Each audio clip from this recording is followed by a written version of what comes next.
Greetings for the day.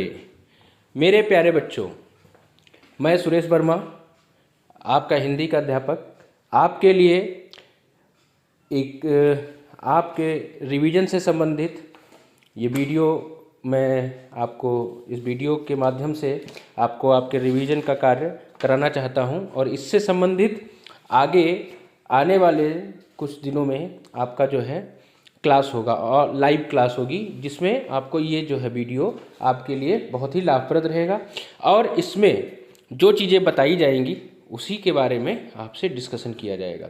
लेकिन इस video को शुरू करने से पहले कुछ चीज़ें मैं आपको क्लियर कर देना चाहता हूँ, बता देना चाहता हूँ कि इसमें जो भी आपको गृह कार्य और जो भी आपको राइटिंग और ओरल वर्क दिया जाएगा, चाहे वो ग्रामर से हो चाहे वो लिटरेचर पोर्शन से हो, एक ही वीडियो में दोनों चीज़ें कवर होंगी और उससे संबंधित आपको वो काम करके आपको ग्रुप पे पोस्ट करना है, अपनी कॉपी पे लिख करके। मैं आपको पहले ही बता दिया है, मैंने आपको पहले ही बता दिया, सूचित कर दिया है और वीडियो के अंत में मैं आपको ये बता दूंगा कि आपको क्या क्या चीज़ें करनी है और उससे संबंधित वर्कशीट भी दे देंगे। जैसा कि आप अपनी स्क्रीन पे देख रहे होंगे, पाठ 13 एक लोटा पानी, ये मैं आपको पहले भी पढ़ा चुका हूँ बहुत विधिवत तरीके से, लेकिन आज मैं आपको इसको रिवीजन मात्र के माध्यम से पढ़ाऊँगा कि आपको इसका थोड़ा सा रिसाइट हो जाए, थोड़ा सा आपको जानकारी हो जाए कि हमने एक्चुअली में इस पाठ में क्या पढ़ा था। देखिए, एक लोटा पानी से ही, टाइटल से ही आपको समझ में आ रहा होगा ये किस संबंध में है। लेकिन जहाँ तक आपकी दिमाग की सोच या हमारे दिमाग की सोच इस टाइटल को पढ़ के जाती है, ये जस्ट उससे विपरीत है। इसमें तर्क, इसमें वितर्क, इसमें कौशल, बुद्धि कौशल और इसमें ऐसी कई सारी चीज़ें हैं जो इस पाठ से पता चलती हैं कि किस प्रकार से हम संयम और परिश्रम के साथ अपना जीवन सफल बना सकते हैं और संयम के साथ अपने किसी भी कठिन से कठिन कार्य को हम सफलतापूर्वक प्राप्त कर सकते हैं। देखिए, आइए इसी कहानी को हम थोड़ा सा संक्षेप में पढ़ लेते हैं और उसके बाद हम आगे बढ़ेंगे अपने अगले पोर्शन की तरफ। देखिए, बहुत समय पहले की बात है, किसी गांव में राधा नाम की एक औरत रहती थी तथा राधा बहुत ही समझदार थी। उसके पास एक भेड़ थी। भेड़ जो दूध देती थी, राधा उसमें से कुछ दूध बचा लेती थी। उस दूध से वह दही जमाती थी। देखिए, भेड़ दूध देती थी, बहुत थोड़ा दूध देती थी, पर वो उसमें से भी दूध बचा लेती थी और उसका वो मक्खन, दूध से मक्खन, मक्खन से मलाई वगैरह निकाल के घी बनाती थी। उस दूध से वह दही जमाती, दही से मक्खन निकालती, छाछ तो वह पी लेती, लेकिन मक्खन से घी निकाल लेती और उसे एक मटकी में डाल देती। धीरे धीरे मटकी घी से भर गई। राधा ने सोचा, अगर घी को नगर यानी शहर में जाकर के बेचा जाए तो काफ़ी पैसे मिल जाएंगे। इन पैसों से वह घर की ज़रूरत का कुछ सामान खरीद सकती है। इसलिए वह घी की मटकी सिर पर उठाकर नगर की ओर चल पड़ी। उन दिनों आवाजाही, ये कठिन शब्द आप ध्यान में रखिएगा कि आपको ये डिक्टेशन में आपको बोले जाएंगे और ये आपको अपनी पुस्तक में आंसर कॉपी पे लिखना है। ये कठिन शब्द। अधिक साधन नहीं थे। लोग अधिकतर पैदल ही सफ़र करते थे। रास्ता बहुत लंबा था, गर्मी बहुत ही थी, इसलिए राधा जल्दी ही थक गई। उसने सोचा, थोड़ा आराम कर लूँ। आराम करने के लिए वह वृक्ष के नीचे बैठ गई। घी की मटकी उसने एक तरफ रख दी। वृक्ष की शीतल छाया में बैठते ही राधा को नींद आ गई। जब उसकी आँख खुली तो उसने देखा कि घी की मटकी वहाँ नहीं थी। उसने घबरा कर इधर उधर देखा। उसे थोड़ी दूर पर एक औरत अपने सिर पर मटकी लिए जाती दिखाई दी। वह उस औरत के पीछे भागी। उस औरत के पास पहुंचकर राधा ने अपनी मटकी झट से पहचान ली। राधा ने उस औरत से अपनी घी की मटकी मांगी। अब देखिए, राधा आराम करने के लिए एक वृक्ष के नीचे लेटी या बैठी तो उसकी नींद लग गई, उसके आंखें लग गईं और जब उसकी आंखें खुली तो उसने अपनी मटकी जो किनारे रखी हुई थी वो नहीं पाई। उसने चौंचियाते हुए इधर उधर देखा और साथ ही साथ में उसने ये पाया कि उसकी मटकी एक कोई दूसरी अन्य औरत लेकर के जा रही है। उसने झट से उसके पास जा कर के देखा और अपनी मटकी पहचान ली। राधा ने उस औरत से अपनी घी की मटकी मांगी। अब राधा की मटकी थी तो राधा ने अपनी मटकी पहचानते हुए अपनी मटकी उससे मांगी। वह औरत बोली, यह मटकी तो मेरी है, तुम्हें क्यों दूं?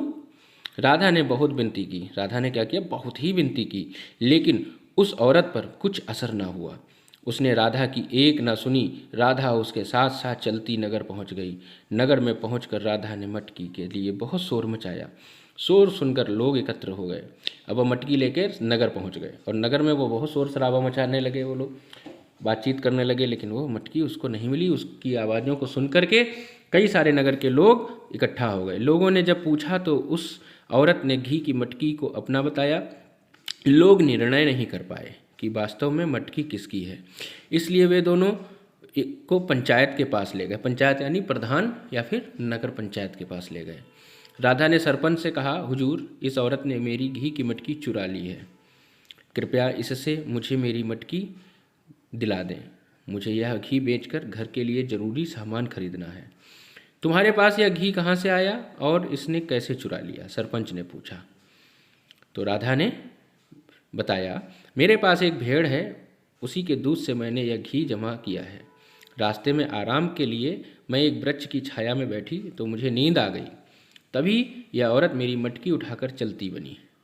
सरपंच ने उस औरत से पूछा तो वह बोली, हुजूर, आप ठीक ठीक न्याय करें। मैंने पिछले महीने ही एक गाय खरीदी जो बहुत दूध देती है। मैंने यह घी अपनी गाय के दूध से ही तैयार किया है। जरा सोचिए, एक भेड़ रखने वाली औरत एक मटकी घी कैसे जमा कर सकती है? सरपंच भी दोनों की बातें सुनकर दुविधा में पड़ गए। अब सरपंच भी जो है उन दोनों की बातें सुन करके थोड़ा सा भौचक्के रह गए, दुविधा में आ गए। वह निर्णय नहीं कर पा रहा था कि वास्तव में घी की मटकी किसकी है। उसने दोनों औरतों से पूछा, क्या तुम्हारे पास कोई सबूत है? दोनों ने कहा कि उनके पास कोई सबूत नहीं है। ठीक है, देखिए सरपंच पूछ रहे हैं किस प्रकार से दोनों औरतें खड़ी हैं उनके सामने अपना अपना किस्सा बताते हुए। तब सरपंच को एक उपाय सूझा। उसने दोनों औरतों से कहा, वर्षा के पानी की से कचहरी के सामने जो कीचड़ जमा हो गया है उसमें मेरे बेटे का एक जूता रह गया है। तुम पहले वह जूता निकाल कर लाओ, फिर मैं फैसला करूँगा। राधा और वह औरत कीचड़ में घुसकर जूता ढूंढने लगी। वे बहुत देर तक कीचड़ में हाथ पांव मारती रहीं, परंतु उन्हें जूता नहीं मिला। तब सरपंच ने उन्हें वापस आने के लिए कहा। दोनों कीचड़ में लथपथ हो गईं। सरपंच ने उन्हें एक एक लोटा पानी दिया। राधा ने तो उस एक लोटे पानी में से अपने हाथ पांव धोकर थोड़ा सा पानी बचा लिया, परंतु गाय वाली वह औरत एक लोटा पानी। अब देखिए, एक लोटे पानी का टाइटल क्यों है ये आप समझ रहे होंगे यहाँ पे। परंतु गाय वाली वह औरत एक लोटा पानी के साथ भी साफ नहीं कर पाई। उसने कहा, इतने पानी से क्या होता है, मुझे एक बाल्टी पानी दो ताकि मैं अपने ठीक से हाथ पांव धो सकूं। सरपंच के आदेश से उसे और पानी दे दिया गया। हाथ पांव धोने के बाद जब राधा उस औरत के साथ पंचायत में पहुंची तो सरपंच ने फैसला सुना दिया। घी की यह मटकी भेड़ वाली औरत की है। गाय वाली औरत जबरन उस पर अपना अधिकार जमा रही है। सब लोग सरपंच के न्याय से बहुत खुश हुए, क्योंकि उन्होंने स्वयं देख लिया था कि भेड़ वाली औरत ने कितने संयम से सिर्फ एक लोटा पानी के से ही हाथ पांव धो लिए थे। गाय वाली औरत ने संयम नाम मात्र को भी नहीं था कि वह एक लोटा पानी से अपने हाथ पैर ना धो सकी, तो वह एक छोटे से मतलब इतना घी कैसे जमा कर सकती है? भला वह घी कैसे जमा कर सकती थी? श्याम सुंदर अग्रवाल जी ने इस कहानी के माध्यम से आपको जो समझाना चाहा है कि संयम और समझदारी दोनों ही बहुत ही ज़रूरी हैं, आपके जीवन में बहुत ही काम आएंगी। तो ये कहानी जो थी मैंने आपको पढ़ कर के सुनाई और थोड़ा जो इसमें कठिन शब्द थे वो समझाए भी। इसके साथ आप समझ लीजिए कि आपको गृह कार्य में करना क्या है। देखिए, ये कठिन शब्द दिए हुए हैं जिनको आपको अपनी हैंड राइटिंग के रूप में लिखना है, वोकेबलरी के टाइप पे लिखना है आपको किताबों कॉपी पे अपनी। ठीक है, जैसे आवाजाही, अधिकतर, शीतल, विनती, एकत्र, इनका अर्थ नहीं लिखना है। ये लाल रंग से जो लिखे हुए हैं शब्द हैं इनको अपनी कॉपी पे लिखना है। ठीक है, उसके बाद ये जो प्रश्न दिए हुए हैं मौखिक और लिखित, मौखिक प्रश्न, लिखित प्रश्न, देखिए पॉज करके आप लिख लीजिए इनको। ठीक है, ये आपको अपनी कॉपी पे लिखना है। ठीक है, उत्तर के साथ में। फिर देखिए दिए गए अनुच्छेद को पढ़िए और फिर ये उत्तर लिखने हैं आपको। ठीक है, ये सारी एक्सरसाइजेस आपको करनी है। ये देखिए धीरे धीरे आप नीचे बढ़ते जाएंगे, आपको ये सब मिलता जाएगा। ठीक है, आप इसको रोक के पॉज करके लिख सकते हैं। फिर हम आगे बढ़ेंगे अपने ग्रामर टॉपिक की तरफ, जिसका नाम है वचन। देखिए ये ग्रामर का टॉपिक है, हम इस पे भी लाइव वीडियो में जब लाइव पढ़ाएंगे आपको तो उसमें डिस्कशन होगा इस पर, ठीक है। देखिए वचन, वचन होता क्या है? नंबर्स। नंबर्स हम इंग्लिश में पढ़ते हैं सिंगुलर प्लूरल, ठीक है। एक वचन बहुवचन हम पढ़ते हैं हिंदी में। आइए हम उसी से संबंधित आज आपको पढ़ाना चाहेंगे, थोड़ा सा बताना चाहेंगे। देखिए वचन होता क्या है, वचन क्या होते हैं और ठीक है। देखिए जिस शब्द से एक या अधिक होने का बोध होता है उसे वचन कहते हैं, उसे वचन कहते हैं, ठीक है। हिंदी में मुख्यतः रूप से एक वचन, हिंदी में मुख्यतः रूप से एक वचन और बहुवचन को मान्यता प्राप्त है। जहाँ किसी एक व्यक्ति को इंगित किया जा रहा हो वहाँ एक वचन, अथवा जहाँ पूरे समाज को इंगित किया जा रहा हो या किया गया हो वहाँ बहुवचन होता है। वचन के कुछ महत्वपूर्ण उदाहरण आपको नीचे दिए हुए हैं, आप देख सकते हैं। जैसे हम कहें पुस्तक तो होता है पुस्तकें, माला मालाएं, गाय गायें, मकान मकानों, बहन बहनें इत्यादि इस प्रकार से आपको उदाहरण के रूप में दिए हुए हैं। देखिए इसी के अंतर्गत हमारे वचन को वचन का वाक्य में प्रयोग हम कैसे करते हैं। जैसे हमने लिखा सिंगुलर में कि उसकी बेटी स्कूल जाती है, तो अगर हम बेटी को बहुवचन में कन्वर्ट करेंगे तो उसकी बेटियां स्कूल जाती हैं। अब इसको देखिए जो सेंटेंस में हमने वाक्य में प्रयोग किया है एक वचन और बहुवचन को किस प्रकार से किया। जैसे कि मिठाई पर मक्खी बैठी है, अभी एक मक्खी बैठी है, अब हम ढेर सारी मक्खियाँ बिठाएंगे तो कैसे इसको सेंटेंस को लिखेंगे? मिठाइयों पर मक्खियाँ बैठी हैं, ठीक है। अब इसी के अंतर्गत आते हैं कारक। वाक्य में प्रयुक्त वह शब्द जिससे पूरी घटना या उद्देश्य की पूर्ति हो उसे हम कारक कहते हैं। जैसे राम ने रावण को बाण से मारा, अब बाण इसमें क्या है? वो है कारक, ठीक है। इसी प्रकार से अन्य एग्जाम्पल दिए हुए हैं। अब देखिए हम पहले तो कारक की परिभाषा जान लेते हैं। संज्ञा या सर्वनाम के जिस रूप से सीधा संबंध क्रिया के साथ ज्ञात हो वह कारक कहलाता है, ठीक है। अभी कारक चिन्ह प्रयोग विभक्ति। कर्ता कारक, कर्ता कारक को कैसे हम नॉमिनेट करते हैं? ने से। कर्म कारक को हम को से, कारण कारक को से के साथ में, ठीक है। इनके साथ अगर जैसे कोई सेंटेंस में लिखा हो रमेश से पुस्तक ले लो, तो अब इसमें कौन आएगा? कौन सा कारक होगा? से ले लो, तो इसका मतलब है कर्ण कारक। के साथ, के यानी कि इसी से सेंटेंस बनाकर आप चेक कर सकते हैं। संप्रदान कारक यानी के लिए, अगर के लिए का संबोधन किया जा रहा है सेंटेंस में तो वो होगा संप्रदान कारक। इसी प्रकार से अगर से होता है तो अपादान, का के की होता है तो संबंध कारक, में पर होता है तो अधिकरण कारक, और अगर हे हरे तो संबोधन कारक होता है, ठीक है। एक्सक्लेमेटरी जिसको कहते हैं।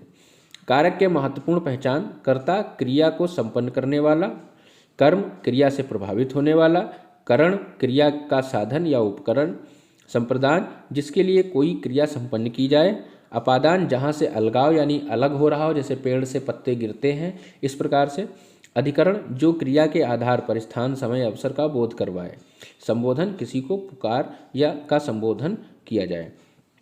देखिए ये हमारे थे वचन और कारक, ठीक है। तो इससे हमें ये समझ में आता है कि आपको करना क्या है। आपको ये वीडियो देखना है अच्छे से और आपको ये अपने नोट्स तैयार करके रखने हैं। जो भी होमवर्क दिया जा रहा है वो करके रखना है। आपको वर्कशीट दे दी जाएगी, वो करनी है। और वोकेबलरी के रूप में आपको जो है अपने कठिन शब्द लिखने हैं। डिक्टेशन के लिए आपको आपके जो कठिन शब्द हमने बताए हैं वो लिखने हैं, और पुस्तक में जो भी आपको कठिन शब्द लगते हैं वो आपको अपनी उत्तर पुस्तिका में लिख के रखना है। हैंड राइटिंग के लिए इसी कहानी का कोई भी एक पैराग्राफ आप लिख सकते हैं सुलेख के रूप में अपने अच्छी हैंड राइटिंग में, ठीक है। इसी के साथ इस वीडियो का मैं अंत करता हूं। आपको फिर इसी वीडियो के साथ में लाइव क्लास में मिलूंगा मैं। तब तक के लिए धन्यवाद, नमस्कार।